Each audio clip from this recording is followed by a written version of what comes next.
Hi everyone, Mark Zaidi here with a quick money minute. Student loan payments are scheduled to restart this fall, so now's a great time to review your student loans as well as dust off your budget so you can feel comfortable making your payments. Let me show you the easiest way to create a budget using only 4 numbers. So those 4 numbers are the 4 F's: fixed, future, philanthropy, and fun. You know those 4 numbers and you've got a great handle on a budget. So here's a perfect example. This is perhaps a resident case, maybe bringing home $5,000 a month.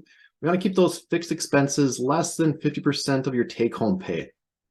So fixed expenses in this category are not the subscriptions like Netflix that occurs in the same amount every month, but rather fixed are your survival expenses. It's keep a roof over your head, keep the utilities turned on, gas in the car, food in the fridge. Those types of survival expenses are what go on your fixed category. Future, just like it sounds like, saving for the future, retirement, perhaps a car in the future so you don't have to finance anymore. Third F is philanthropy. What are you giving?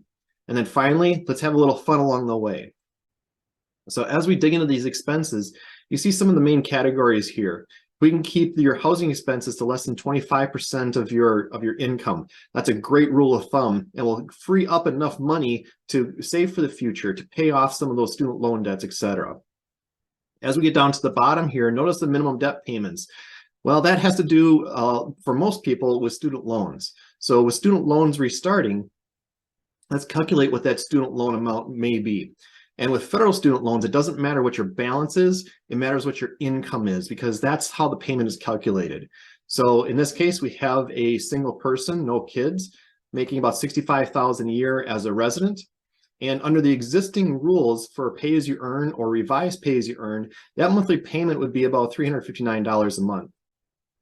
Now let's adjust this a little bit for an attending physician. Perhaps they're married and they've got a child. So now we've got a family of 3. And perhaps their AGI in this case is around $200 per year. Well, for that person, it's about $1,356 per month is going to be their student loan payment. And so here's how that fits into the budget. So minimum debt payments right there. Perhaps you need to add on an auto loan or some other debts that you may have. And that goes all into your fixed category. Ideally, we want to keep this number under 50%. Notice that this debt number does contribute a healthy amount to what that percentage is. So the lower that we can keep those debts, or the faster that we can pay off those debts, the sooner we'll be on target with our cash flow. Notice in this far right column here, a debt snowball. So that's extra payments on your debts to pay them off faster. And it goes in the fun category because really that's where the money is going to come from in order to pay those debts off as quickly as possible. The sooner we pay off those debts, the more money that frees up for other expenses, as well as some of the fun along the way. So I hope this 4F budgeting concept has been helpful for you. You'll find the link to the spreadsheet to run your own numbers in the description.